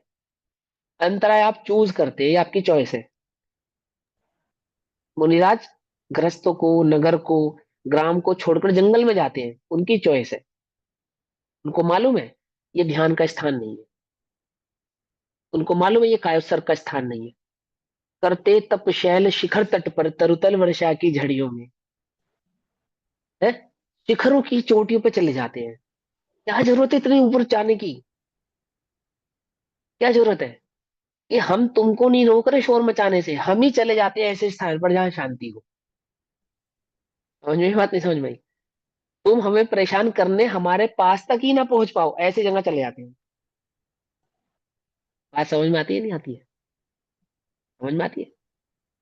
हम छोटे थे ना, तो घर पे टीवी देखने से मना करते थे एग्जाम के दिनों में, और खुद तो देखते थे घर वाले और हमें मना करते थे, तो हम क्या करते, हम जानबूझ के ऐसी जगह चूज करते थे पढ़ाई के लिए बैठने की, या तो जहां से टीवी नजर आए, या तो जहां पे टीवी सुनाई दे। क्या कुछ बात समझ में आई या नहीं आई? या तो जहां से वो नजर आ जाए, नजर नहीं आ रहा तो सुनाई तो दे कम से कम। कुछ बात समझ में? अब बोलो क्या पढ़ाई करेंगे हम? वो अंतराय किसने डाला? घर वालों ने? नहीं, उन्होंने नहीं डाला। अगर हम ये उनसे उम्मीद रखते हैं कि अरे शोर मत मचाओ, अरे शांति रखो, ऐसे ये उम्मीद रखनी बेकार है। ये उम्मीद रखनी बेकार। आप स्वयं ऐसा स्थान चूज करें, आप स्वयं ऐसा टाइम चूज करें, आप स्वयं ऐसा एटमोसफेयर चूज करें जहां आप शांति से समयबद्ध होकर स्वाध्याय को कर सकें। अगर आप चूज नहीं कर रहे हैं, वो आपके लिए अकाल है। ध्यान रखना, क्या है वो आपके लिए? अकाल। अकाल। रात को 2 बजे आपको नींद नहीं आ रही, आप उठ गए, क्या करने उठ गए जी? लाइट खोल के स्वाध्याय करने बैठ गए। अब धर्म पत्नी कह रही है भैया मुझे तो सोने दो। क्या? अब आप अंदर में सोच रहे हो ये तो, इसको क्या खबर है, तो अंतराय डाल, वो अंतराय नहीं डाल रही, वो अंतराय नहीं डाल रही। वो सोने का काल है, आप गृहस्थ है, गृहस्थ अवस्था में वो समय सोने का ही है। आप सोने नहीं दे रहे हो, अंतराय आप डाल रहे हो। बात समझ में आती है नहीं समझ में आती है? सोचो, विचार करो, वो अंतराय हम अंदर से ही अपने लाते हैं, से कहीं आता है ऐसा तो बहुत कम चांस है, बहुत कम चांस। और ज्ञानियों को तो बाहर से अंतराय आता ही नहीं। ठीक ठीक। अब समय तो हुआ, लेकिन एक अंतिम पॉइंट और ले लेते हैं, आसाधन। आसाधन के विषय में पढ़ो। नहीं, 2 पॉइंट्स है फिर भैया, कल ले लेना। असाधन आसाधन और पढ़ो उपघात। पढ़ो। हाँ, आसाधन पढ़ो। असाधन है असाधन, पर के द्वारा प्रकाश होने योग्य ज्ञान को रोकना सो असाधन है। और उपघात, हाँ, पढ़ दूं उपघात भी? हाँ, पढ़ दो पढ़ दो। यथार्थ प्रशस्त ज्ञान में दोष लगाना अथवा प्रशंसा योग्य ज्ञान को दूषण लगाना सो उपघात है। देखो, पहले सबसे पहले आसाधन समझो। बहुत ज्ञानी हो, सही बात बताता हो, सही मार्ग बताता हो, और आप उसके पास जाने से रोकना, उसको सुनने से रोकना, है ना? लोक में मैं पर्सनल जानता हूं कि आमुक विद्वान को मत सुनो। क्यों? आमुक विद्वान को सुनने से तुम्हें शास्त्र का अर्थ बिल्कुल सरलता से समझ में आ जाएगा, और हम फिर हमारी इंपॉर्टेंस का क्या होगा? हमारी इंपॉर्टेंस तो घट जाएगी। तो क्या कहना, आमुक को सुनो, आमुक को मत सुनो। मैंने XYZ विद्वान को तो सुनो, इनको मत सुनो, मुझको सुनो, अन्य को मत सुनो। अन्य को मत सुनो। क्यों? अन्य को सुनने से क्या होगा? आप अन्य को सुनोगे, उससे क्या होगा? ये भाव नहीं कि आप कुछ गलत सीखोगे, ये भाव है आप इतना सरलता से सीख जाओगे कि जो मेरी विशेषता है ना, बात को घुमाने की, खिचड़ी पकाने की, जलेबी बनाने की, तो सारी की सारी धरी रह जाएगी। मेरी विद्वत्ता का तो क्या हो जाएगा? तब बिल्कुल खत्म हो जाएगी। सोचो, आप कल्पना करो, लघु भाषाएं और महाभाषा, 700 लघु भाषाओं में दिव्य ध्वनि खिलती है। क्यों खिलती है? एक ही भाषा में क्यों नहीं खिलती? सबके लिए अलग अलग भाषा में क्यों खिलती है? क्योंकि दिव्य ध्वनि का जो सार है, वो धर्म के मार्ग को, मर्म को कठिन या डिफिकल्ट बनाना नहीं है, सरल करना है। समझे? इसीलिए इतनी भाषाओं में खिलती है, लघु भाषाओं में भी खिलती है और महाभाषाओं में भी खिलती है। जिन्हें महाभाषा का ज्ञान है उनके लिए महाभाषाओं में खिलती है, जिन्हें लघु भाषा का ज्ञान है उनके लिए लघु भाषाओं में भी खिलती है। भगवान के जमाने में अंग्रेजी थी या नहीं थी, आई डोंट नो, मुझे नहीं मालूम। लेकिन कोई अंग्रेज भी अगर समूह में पहुंचे तो इंग्लिश में प्रवचन सुनेगा वो। क्या समझे? और कौन सी इंग्लिश में सुनेगा? अगर उसकी ब्रिटिश इंग्लिश है तो ब्रिटिश लैंग्वेज में ही सुनेगा। मैंने जो भाषा वो जानता है, जो भाषा, मलेच्छ है तो मलेच्छ भाषा में सुनेगा, जो भाषा वो जानता है। तिरियंच भी सुनते हैं, बोलो किस भाषा में सुनता होगा? उल्लू भी है, कुत्ता भी है, बिल्ली भी है, बंदर भी है, किस भाषा में सुनते होंगे? श्री जिनेन्द्र देव का प्रवचन दिव्य किस ध्वनि का भाषा में? प्रताप ऐसा होता है कि जो जिस जाति का जीव होता है उसके पास वो चीज वैसे ही अपने आप पहुंच जाती है। हाँ, ठीक है ना, वही हम बतला रहे। तो क्यों है ऐसा? इसके पीछे क्या कारण है? कि दिव्य ध्वनि का कारण ये नहीं है कि डिफिकल्ट करके पढ़ाना, जितना सहज और जितना सरल हो सके, सामने वाले को जिसकी उसकी भाषा में वो बात समझ में आ सके, उसी भाषा में कहना। समझ में बात? आमुक विद्वान को मत सुनो, आमुक को मत सुनो, आमुक किताब को मत पढ़ो, तुम आमुक शास्त्र को मत पढ़ो। क्यों मत पढ़ो? क्यों नहीं पढ़ो? क्योंकि उसको पढ़ने से उसकी बातों में जल्दी से अथवा वो सरलता से पढ़ा रहा है, अथवा उसकी सरलता सरलता के कारण मेरी विद्वत्ता कैसी रहेगी? ओछी रह जाएगी। तो जो प्रकाशित कर रहा है, ऐसे व्यक्ति को छुपाना, ऐसे ज्ञान को छुपाना, ऐसी पुस्तकों को, ऐसे ज्ञान को उजागर नहीं होने देना। अरे भैया, आपने तो बहुत अच्छा बताया, आपने कहाँ पढ़ा था? कि नहीं, वो मेरे ज्ञान की उपज है। अरे मैंने आमुक किताब से पढ़ा था, आपको भी पढ़नी चाहिए। अथवा मैंने आमुक आमुक विद्वान से सीखा था, आपको भी सीखना चाहिए। आमुक से सुना था, उससे सुनना चाहिए। अब मैं प्रवचन कर रहा हूँ ना, मैं कक्षा ले रहा हूँ ना, अब गुरु जी के 8 कर्मों के प्रवचन सुनो, मैं तो कॉपी पेस्ट मार रहा हूँ, मेरा कुछ नहीं है।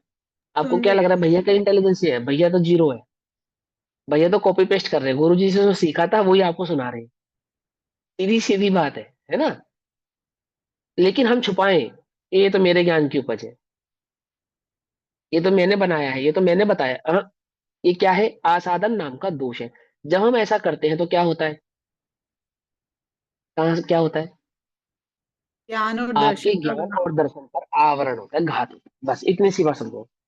इतना सहज है, कितना सहज। आपको अपने ज्ञान और दर्शन पे आवरण नहीं करना ना, बस इतने से काम नहीं करना। आपको ज्ञान छुपाना नहीं, ज्ञान की बात को छुपाना नहीं, ज्ञान के मार्ग को छुपाना नहीं, ज्ञानी को दोष लगाना नहीं, ज्ञान के मार्ग को दूषित करना नहीं। बस इतना काम करना है। इतने तक नहीं, नहीं, नहीं, इतना इतना काम मत करो। क्या होगा? आपका ये जो ज्ञान है, ये आप ही केवल ज्ञान में क्या हो जाएगा? प्रकट हो जाएगा। अंतिम क्या है दीदी? आघात। आघात भी पढ़ दो, बस फटाफट पूरा कर देते, फिर घात कल नया नहीं, कर्म लेंगे। उपघात। उपघात। उपघात। उपघात, हाँ यथार्थ। बोलो। यथार्थ प्रशस्त ज्ञान में दोष लगाना अथवा प्रशंसा योग्य ज्ञान को दूषण लगाना सो उपघात है। बहुत सिंपल से, जो प्रशस्त ज्ञान है या जो प्रशंसनीय ज्ञान है, ईर्ष्या से उस ज्ञान में दोष लगा देना। किसी की ज्ञान की बहुत वाहवाही होती हो और ज्ञान भी बहुत सुंदर हो और सच्चा भी हो, तो भी हम उसमें अपनी ईर्ष्या परिणाम से ये गलत पढ़ा रहे हैं, ये सही नहीं पढ़ा रहे हैं, अथवा ये गलत कह रहे हैं, इस प्रकार का जो हम दूषण लगाते हैं, दोष लगाते हैं। समझ में ही बात नहीं? समझ में? ये क्या कहलाता है? कोई बात गलत है, आप उसको प्रमाणित करके सही करते हैं, उसकी बात नहीं। लेकिन कोई सही बात है और ईर्ष्या से आप उसको गलत कहते हैं। जो बात सही है, बिल्कुल करेक्ट है, उसका आप पक्ष नहीं लेते। क्यों पक्ष नहीं ले रहे? क्योंकि जिसने वो बात कही है, मैं उसका पक्ष नहीं लेता, इसलिए उसकी बात का भी पक्ष नहीं लूंगा। बोलो भैया। मान के चलो कोई विद्वान हो और बिल्कुल सही प्रतिपादन करता हो, लेकिन मित्र पक्ष का हो, क्या करना चाहिए? प्रशंसा प्रशंसा करनी चाहिए। गुणेशु प्रमोदम। उसके गुणों की प्रशंसा करनी चाहिए, उसके ज्ञान की प्रशंसा करनी चाहिए। समझे नहीं समझे? लेकिन अगर हम उसके ज्ञान की प्रशंसा नहीं करते, उसके ज्ञान की अनुमोदना नहीं करते, अथवा उसके ज्ञान को भी छुपा लेते हैं, अथवा उसमें दूषण लगाते हैं, दोष लगाते हैं। दोष किस लिए लगाते हैं? इसलिए लगाते हैं सिर्फ इसलिए क्योंकि हम उसको पसंद नहीं करते। ज्ञान में कोई दोष नहीं है, जो बात कह रहा है वो बिल्कुल करेक्ट कह रहा है, लेकिन फिर भी हम उसकी बात में कोई ना कोई गलती निकाल रहे हैं। क्यों गलती निकाल रहे हैं? क्योंकि हम उस आमुक व्यक्ति को पसंद नहीं करते। समझ मत? घर में भी ऐसा होता है ना, किसी से प्रेम ज्यादा, स्नेह ज्यादा होता है, किसी से कम होता है। जिससे कम होता है, कभी कभी वो बात सही कहता है, लेकिन हम स्वीकार नहीं कर पाते कि भले ही जो इसने बात कही है वो सही है, स्वीकार नहीं। क्यों? क्योंकि हमें उससे प्रेम कम है। क्या कर रहे हो आप? ये क्या कर रहे हो? ये जो अंतिम नंबर का जो आपका दोष है, उपघात, उपघात नाम का दोष है कि आप उसकी प्रशंसा नहीं कर रहे, उसके ज्ञान की प्रशंसा नहीं कर रहे, और प्रशंसा तो कर ही रहे हैं, साथ ही साथ उसमें दोष भी लगा रहे हैं, उसमें कोई ना कोई ना होते हुए भी क्या कर रहे हैं, गलती निकाल रहे हैं, उसको गलत ना होते हुए भी उसमें दोषारोपण कर रहे हैं। समझिए बात, बहुत ज्ञानी हो, बहुत अच्छा हो, बहुत अच्छा जीवन हो, अरे हमें सब पता है, अंदर खाने सब कुछ पता कुछ नहीं आपको, बस ईर्ष्या में, ईर्ष्या में ये जबरदस्ती पंडित बनते हैं, बाबा बनते हैं, आदि बनते हैं, ये बनते हैं, वो बनते हैं, है कुछ नहीं, और उसका मजाक बनाना, विद्वानों का मजाक बनाते हैं, त्यागियों का, व्रतियों का मजाक बनाते हैं, उपहास करते हैं, उपहास करते हैं लोग। क्या कर रहे हो आप ये? अब इन पंडित जी को क्या सुनना, उन पंडित जी को सुनो, क्यों भैया इन पंडित जी को क्यों नहीं सुनना? किसी को इन पंडित जी की बात समझ में आ रही है, उनको इस पंडित जी को सुनने तो सुन रहा है ना, तत्व ज्ञान सुन रहा है ना, तत्व की बात सुन रहा है ना, तत्व के मार्ग को सुन रहा है ना। समझ में आते हैं? हमारे चित्त में ऐसा परिणाम बना, कहना नहीं चाहिए लेकिन ऐसा लगना, ये हिंदी है इसलिए मत सुनो, ये गुजराती इसलिए सुनो, अथवा ये गुजराती इसलिए मत सुनो, ये हिंदी इसलिए सुनो, अथवा ये हमारे प्रांत का नहीं है, अन्य प्रांत का है, इसको मत सुनो, अथवा ये ज्यादा त्यागी वृत्ति है, इसको मत सुनो। समझ में ही बातें समझ, इस प्रकार से जो हमारे चित्त में भाव उत्पन्न होता है वो क्या कहलाता है, उपघात होता है, ये ज्ञानी के प्रति। तो जो हमें ज्ञान में ईर्ष्या पूर्वक हम उस, एक तो ईर्ष्या करी तो छुपाया था, और क्या करा उसमें दोष और लगा दिया, दूषण कर दिया उसको, उसके ज्ञान को दूषित कर दिया। अन्य के सही ज्ञान में दूषण लगाने पर क्या होता है हमारा ज्ञान में, ज्ञान आवरण, दर्शनावरण, हमारा स्वयं का ज्ञान दूषित हो जाता है, हमारा स्वयं का ज्ञान छुप जाता है, प्रकट नहीं होता है। इस प्रकार यह जीव अनादि से आज तक अपने ज्ञान और दर्शन पर आवरण आवृत करता आ रहा है। ये व्यवहार की भाषा से निश्चय से अंतिम बात कहेंगे कि इस ज्ञान का जो मार्मिक और सत्य सदुपयोग क्या है, मात्र जानना मेरा काम, ज्ञानात अन्यत करोति किम, ज्ञान का काम है मात्र जान। जो ज्ञान से ज्ञान का कार्य नहीं लेते, बाकी सब काम करते हैं, ज्ञान से करने योग्य जो कार्य है उसको ना करके बाकी सब काम जो इस ज्ञान से करते हैं, उनके ज्ञान पर ज्ञानावरण और दर्शन पर दर्शनावरण, ऐसे कर्मों का आवरण होता है, अर्थात उनके ज्ञान और दर्शन का घात होता है। इस प्रकार ज्ञानावरणीय दर्शनावरणीय कर्म के बंध के कारणों के विषय में हमने सीखा। कल हम अन्य कर्म के विषय में भैया, सीखेंगे। पहले सभी को जय जिनेन्द्र, ओम नमः सिद्धेभ्य। भैया, हाँ इसमें जो दीदी आपने पूछो। अकाल वाला बताया था ना, इसमें अलग से भी दे रखे कुछ 10-12 हाँ हाँ पॉइंट। उसमें हाँ अध्ययन बताओ। के लिए जिस समय का निषेध है उस समय में अकाल में शास्त्र पढ़ना, हाँ ये रखा है इसमें भी एक पॉइंट में अब ये। वो हम कल पढ़ेंगे, अब समय ज्यादा हो गया ना। हम्म, वो हाँ पॉइंट्स भी जी। हम लेंगे, वैसे तो मैंने ये सारे पॉइंट्स कवर कर हाँ, लिए वो हैं, सारे कवर्ड ही है, मैं वैसे ही है बता ना, रही थी, फिर भी अकाल वाला पॉइंट है। आपने पढ़ना हो तो एक बार पढ़ेंगे, कोई बात नहीं है। ओम नमः सिद्धे। निज निधि निज में बताई यह अनंत उपकार है, उसके लिए जिनवाणी माँ को वंदना।